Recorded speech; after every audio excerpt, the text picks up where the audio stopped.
রাজ্যের কর্মচারীদের জন্য সুখবর। মন্ত্রিসভার বৈঠকে মুখ্যমন্ত্রী মমতা ব্যানার্জির ঐতিহাসিক একটা সিদ্ধান্ত প্রকাশ পেল। মুখ্যমন্ত্রী মমতা ব্যানার্জি মন্ত্রিসভায় ঐতিহাসিক সিদ্ধান্তটা ঘোষণাই করে দিলেন। এর ফলে উপকৃত হবেন এই রাজ্যের প্রায় 50,000 কর্মচারী। মুখ্যমন্ত্রীর প্রতিশ্রুতি অনুযায়ী মন্ত্রিসভা পঞ্চায়েত কর্মীদের পশ্চিমবঙ্গ স্বাস্থ্য বিমার আওতায় আনার বিল অনুমোদন করল। এর ফলে উপকৃত হবেন 50,000 কর্মচারী এবং অবসরপ্রাপ্ত কর্মীরা। এছাড়া বুধবার কর্মী নিয়োগ, কর্মচারী বদলি এবং কর্মীদের স্বাচ্ছন্দ্য বিষয়ে অনেক সিদ্ধান্ত নেওয়া হয়েছে। মুখ্যমন্ত্রী মমতা ব্যানার্জি এপ্রিল মাসে সরকারি কর্মচারী ইউনিয়নের অনুরোধে পঞ্চায়েত কর্মীদের স্বাস্থ্য বিমার আওতায় আনার ঘোষণা করেছিলেন। বর্তমানে রাজ্য সরকারের অধীনে পঞ্চায়েত, পঞ্চায়েত সমিতি এবং জেলা পরিষদে মোট কর্মচারীর সংখ্যা আছে প্রায় 30,000। 20,000 অবসরপ্রাপ্ত কর্মচারী আছেন। এবার এই 50,000 কর্মী ক্যাশলেস চিকিৎসা বিমার সুবিধা পাবেন। পুরোপুরি ক্যাশলেস চিকিৎসা বিমা।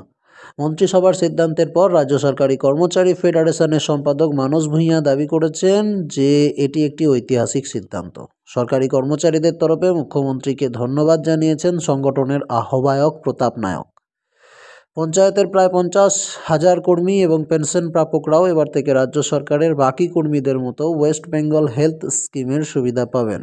ফলে তারাও এবার থেকে 1.5 লক্ষ টাকার ক্যাশলেস চিকিৎসার সুবিধা পাবেন।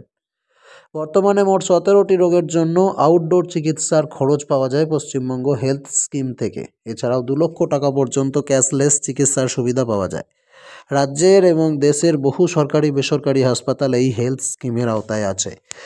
এটা নিঃসন্দেহে একটা ভালো সিদ্ধান্ত। 50,000 কর্মচারীর কিন্তু খুবই একটা ভালো লাগবে, কিন্তু সমস্ত কর্মচারীর ভালো লাগবে না। যারা কন্ট্রাকচুয়াল কর্মচারী পড়ে আছে, যারা সিভিক ভলেন্টিয়ার আছে, ভিলেজ পুলিশ আছে, হাজারো লাখো কন্ট্রাকচুয়াল কর্মী আছে যাদের কথা কিন্তু সরকার এখনও পর্যন্ত ভাবছে না। এমন অনেক কর্মচারী আছে 2,500 টাকা, 3,000 টাকা, 4,000 টাকা বেতনে 10 বছর 15 বছর ধরে কাজ করে আসছে।